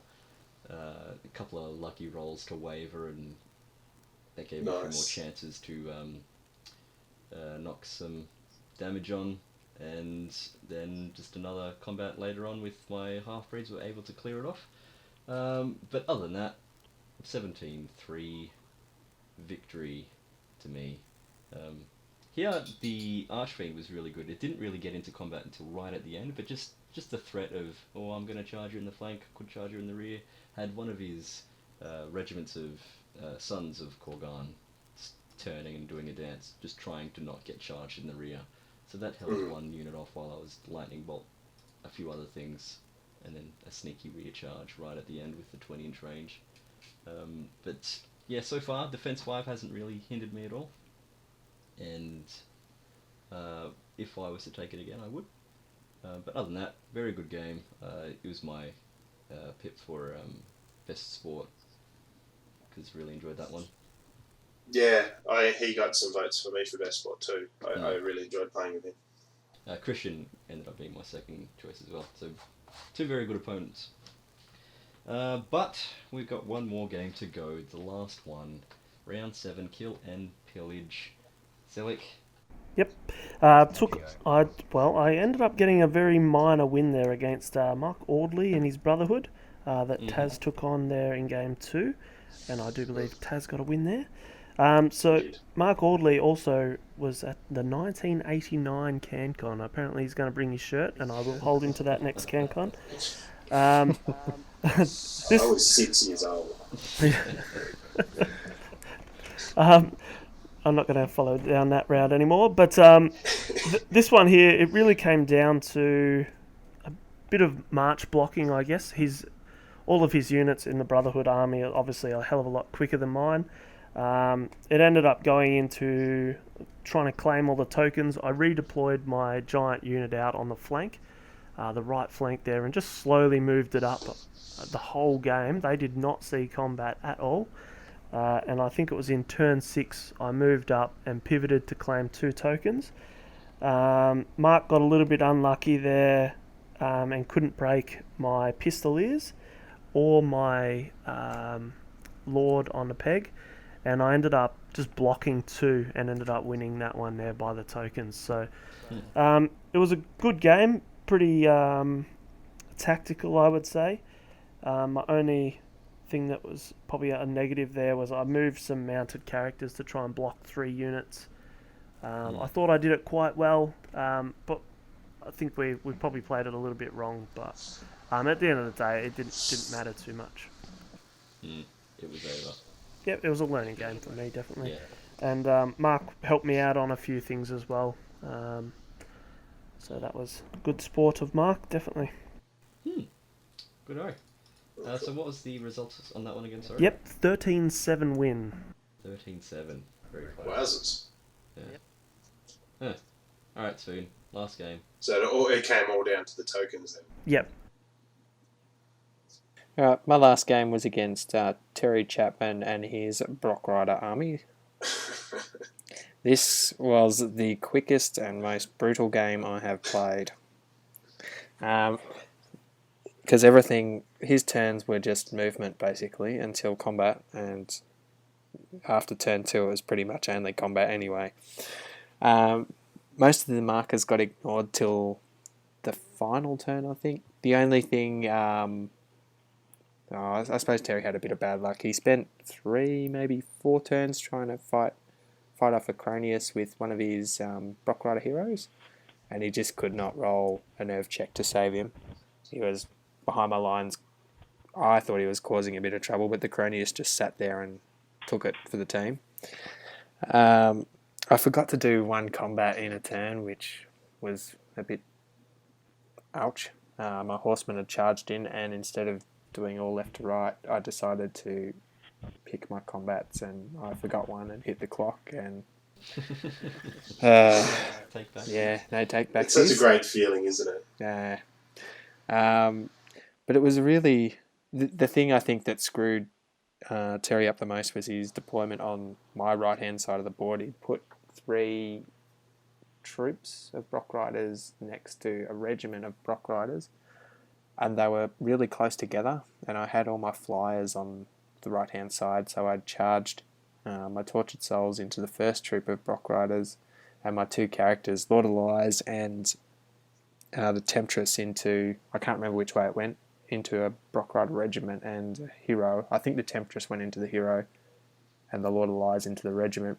So I was always stripping their Thunderous off them, and the troops on the right hand side couldn't get anywhere because they're all clogged up, and I was just beating one by one and going through them. Anyway, game come down to the last turn, essentially. It would have been a draw if it had have finished on turn 6, where he was contesting a marker that I was sitting on. We rolled for turn 7, got the turn 7, the Brock Rider regiment died, and he didn't have any units to contest or take markers, so I won the game a 17-3, that one. So whilst it looked very close on the table, it was actually a bigger win than what I thought it was. The marker made a bit of a difference though. So yeah. Very good game. He's got a bit of a, I don't know if it's his sense of humour or the way he plays, but he was really fun to play against. Bit of a character. Yeah, he was very much a character, I found, when I played him. I couldn't work out whether he was being serious or not. Yeah. He picked up that I couldn't work out if he was being serious or not, and he ran with it. Yeah. And continued to take more jokes about stuff. And it was just, for Spectrum people like myself, it's difficult. But yeah. I'd love to play him again. I thought he was great value. Yeah. All right, Dave. All right, I played, my last game was against Charles Baston, so he's a Canberra local, who I'd not met before. I've seen him around on Facebook and stuff like this, but he had a really cool undead army that he put together, I think, what was it, Matt, like 5 days or something silly.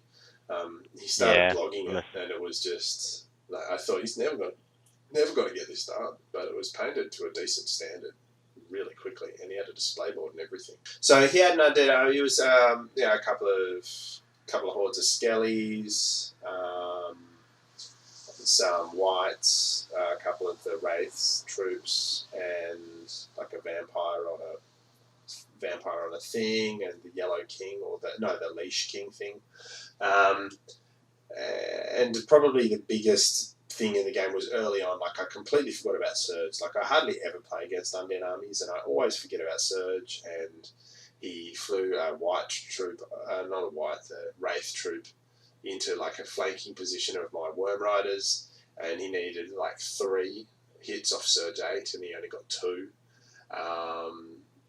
And so then I wasn't punished for my mistake, and so then I took him out. And then there were some other things like his whites sort of were breaking through. They broke through my depth horrors and they were coming straight for me. And at that stage, I only had 2 of my war machines left. And so I did, 4 shots at him, hitting on 5s, and all of them hit. And so then I did, I think, like 13 wounds in one round of shooting from my 2 war machines. And so his things like blew up as well. But in the end, it ended up being I just cleaned him up because those Worm Riders that sort of got out of jail came through into his backline.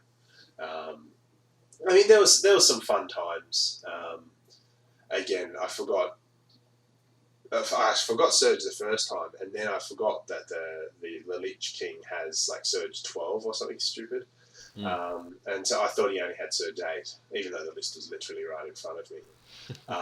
And so I was thinking, and it's just like, no, I'll take the risk. And then, of course, he's gone on. He needed 7 hits. Like, I measured it, and I thought 7 inches, there's no way he's going to get that off Surge 8. But, of course, it was Surge 12, and he put the elite item on the guy, so he got it, no worries. So, it really was, and I should have done that. But anyway, but no, look, Undead is another army that Ensnare really helps because most of their stuff hits on 4s, if not 5s. And so Ensnare means that they're hitting like on 6s and stuff.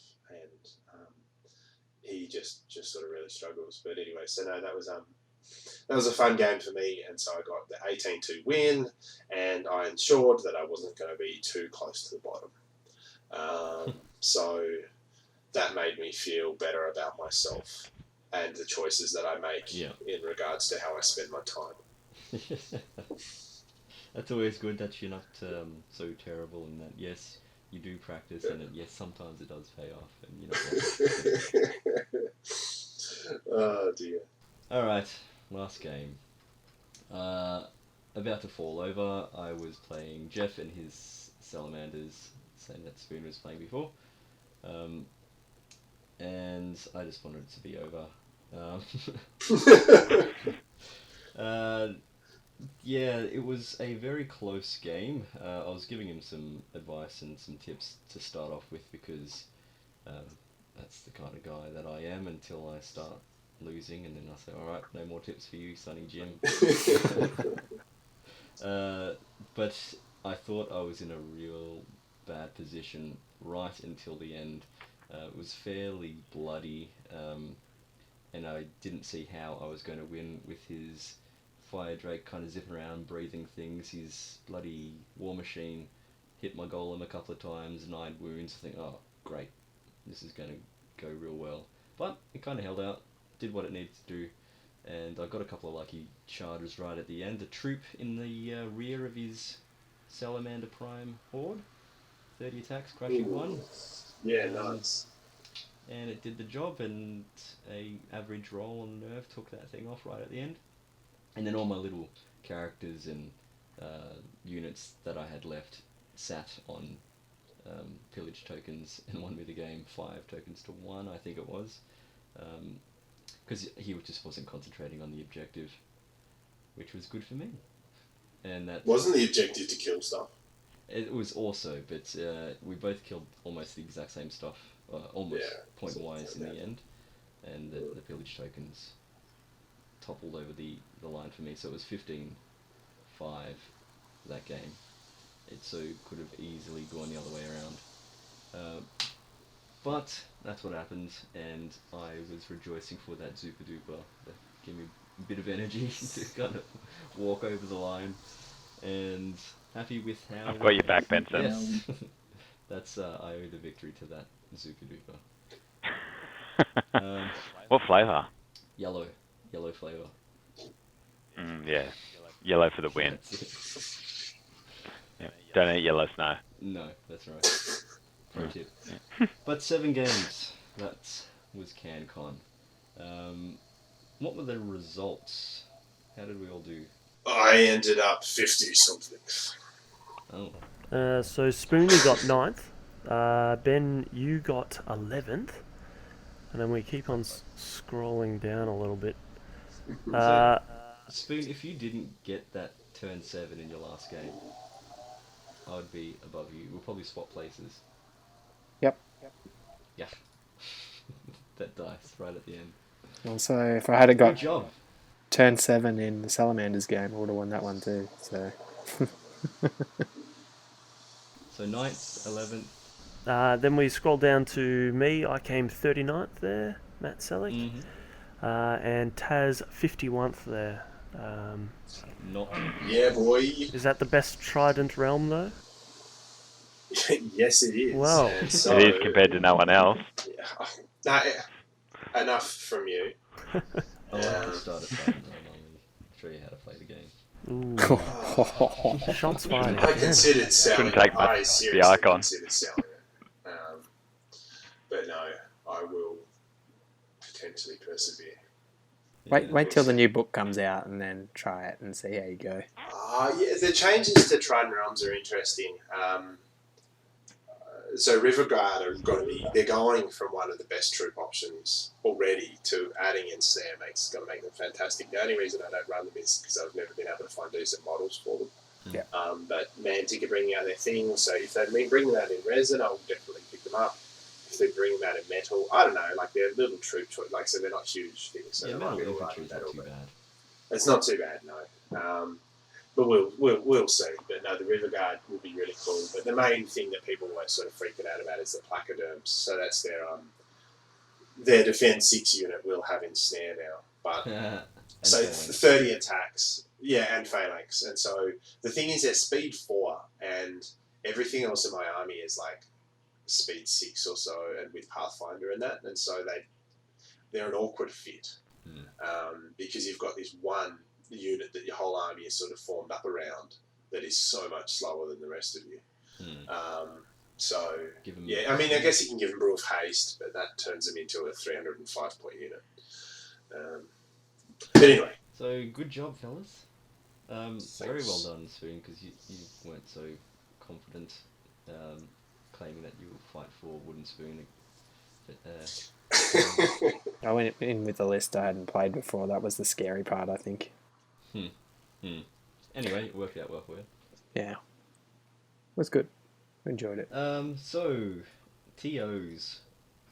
How did it all turn out for you? What would you change? I'll let Matt talk because I've talked a lot.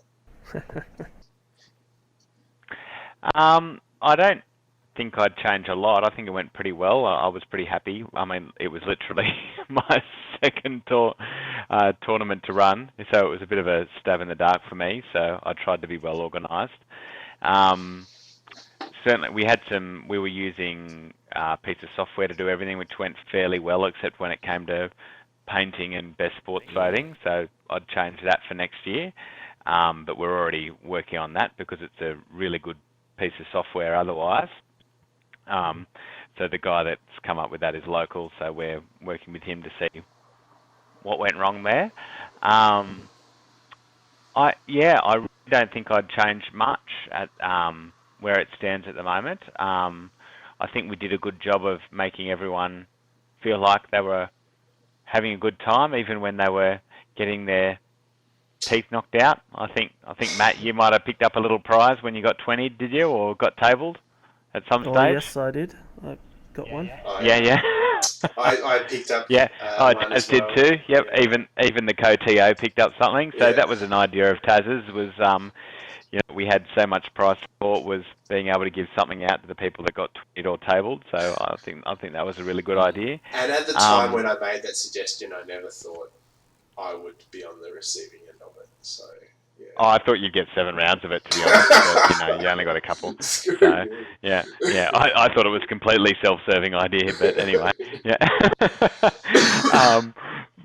So not a lot of, I mean, definitely I think there's things I'd make slicker next year, but I think all went pretty smoothly. And I said it I've done a bit of a TO write-up. I think part of the enjoyment of this year, I think the Clash of Kings pack certainly made a difference compared to last year. I don't know if you guys were around last year, but I certainly think limiting some of the extreme builds made a difference, and the book that comes out in February will make a difference again, just to changing everything up. So I think it'll ensure that we're not saying the same thing over and over again. So at this point, there's nothing major I would change. Sorry, what was that, Taz? I was thinking it won't stop things like the 9. It won't stop things like the list that was all Hordes of Fiends, which might actually be a legit list because of the way Hordes have got to score in the new scoring system. But it will cut down on the number of combat individuals, which I think a lot of people find very annoying. Because there's just nothing you can do about, you can't defend yourself from them. Yeah. And so, that'll be, it'll be interesting to see how that changes the dynamic. But yeah. Is there anything you guys would like to see different? I think I made comments to the other fellas here. I always have a feel a bit odd with picking my own prize. I know it's good to be able to get something that you want, but when you're in front of everyone, then you think, all right, I gotta hurry. I don't know what this is here. I don't want to study and look like it's what picking the best thing. So you just grab something and run. But I was lucky to just spot that the terrain pieces that I was after, or eyeing off before the tournament. But yeah, just the having to choose your own prize, I would change. But that's just me. But other than that, I think it's pretty good. I thought it was pretty good. Don't think I've got any suggestions for changes for you. I think there was plenty of time between rounds and whatnot. I don't think there's much you can do about room when people are walking in between tables or anything because there's so many people and games going on. But hopefully you can get bigger next year, more tables. Yeah. Yeah, that's going to be a challenge for us because it's similar to Adepticon in the US. We're limited by the fact that it's a convention. So we're going to talk with some people about whether we can do an early registration, and then as soon as tickets become available, we just flood the ticket system. We'll have to look into that a bit further. I don't think the problem is though the guys who register in like September, October. That's all the people making up their minds like in January. But yeah. So we'll have to see what we can do because I think part of the draw card of the event is that it is CanCon, and it's Australia's biggest tabletop convention. So, we don't want to take it away from there. So we'll just have to see what we can do. A lot of interest I saw of just people walking around looking at the game and asking questions. I had a few people definitely and ask that they're in Melbourne and how do they get in contact with other Kings of War gamers. So it was good. Yeah, absolutely. Yep, I'd like to have a demo table next year, and apparently, we'll see, but Ronnie apparently is pretty keen to come out, so, that would be good. So just for everyone listening, Bensome, where would you recommend going for anyone that's listening that may be wanting to catch up with people? House of War in Ringwood seems to have regular games every Thursday night. You head down there fairly regularly, don't you, Spoon? Yeah, it's usually every fortnight, so the opposite week that I host generally. And there's quite a big group there now. It's getting a bit bigger. We've got a couple more through the campaign day, so I would suggest if anyone's interested, jump on Facebook and join the Melbourne Kings of War group. And then there's what's it called if they wanted to search for it? Kings of War Melbourne. Yeah. Request to join, someone will let in, and usually there's someone saying they'll be there on X night. Like you can go down any night that they're open if you can organise a game with anyone. So I think it costs you all of $5 to hire a table, and off you go. And wargamerau.com is another place that you can go to post. In the forums.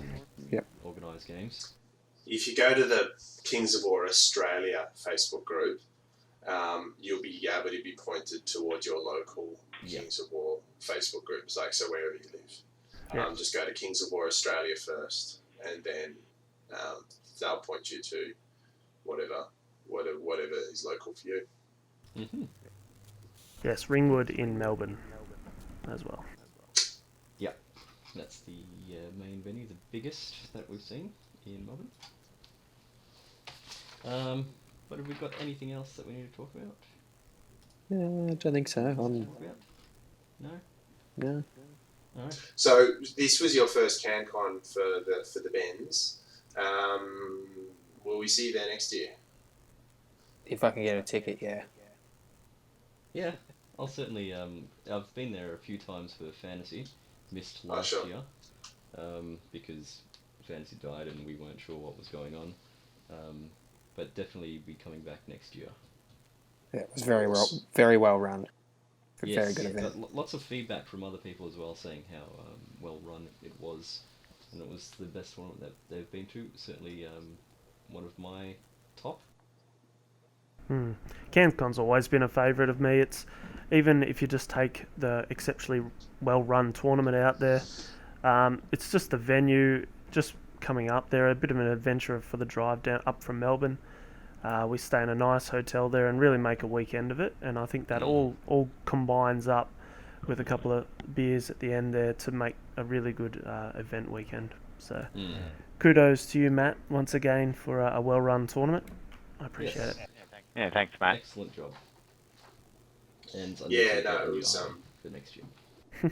it was a lot of fun. I'm running a like a slow grow escalation league thing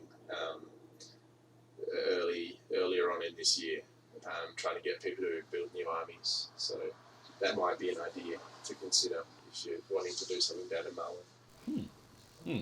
Yes. All right. Yeah. And your ticket next year comes with a Saturday night pass, Spoon. Yeah, with a picture of my broken heart on it.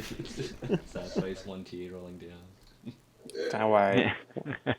We'll make up before then. I'm going to get tears tattooed on my cheeks. That doesn't mean what you think it means. My face cheeks.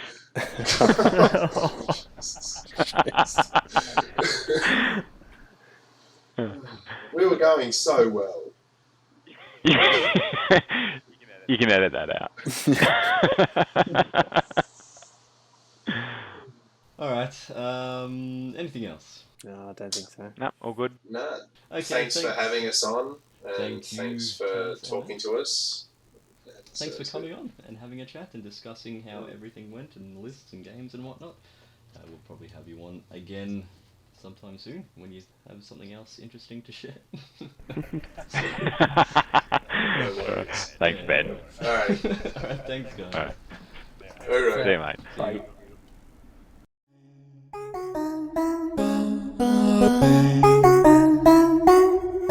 Yeah, direct misfire blowing up the game. Talking many war games is our aim.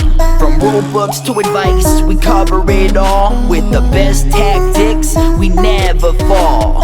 Bensome and Spoon are your host every vid. Misfiring, but aiming up ahead. Comment, like, and subscribe today, keeping you notified and up to date. Come check us out at facebook.com/directmisfire or shoot us over an email at directmisfire@gmail.com.